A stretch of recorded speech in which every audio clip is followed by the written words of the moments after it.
Kalau ada kasus penyakit yang muncul berdasarkan ciri-ciri mengarah ke PMK, laporkan ke Dinas Pertanian dan Peternakan Kabupaten Nagan Raya. Syedaralon tim gabungan dari Pemkat Nagan Raya dan Polres setempat mulai turun ke peternakan untuk mensosialisasikan penyakit mulut dan kuku atau PMK terhadap hewan ternak.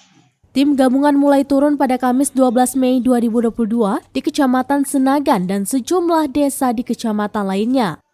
Sehari sebelumnya, Polres Nagan Raya memanggil pejabat Dinas Pertanian dan Peternakan, Satpol PP, serta semua camat ke Polres membahas kasus PMK tersebut.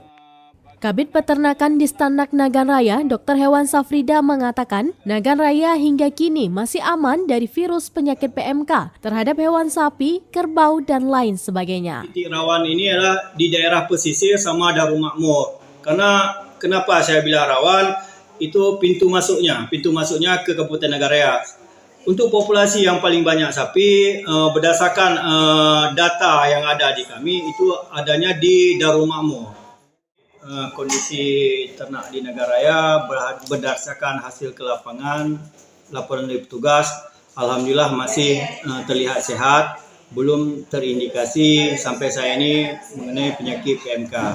Harapan kami kepada masyarakat Nagan Raya umumnya bahwa kasus PMK ini cepat penularannya, sangat-sangat cepat karena ini bersumber dari virus.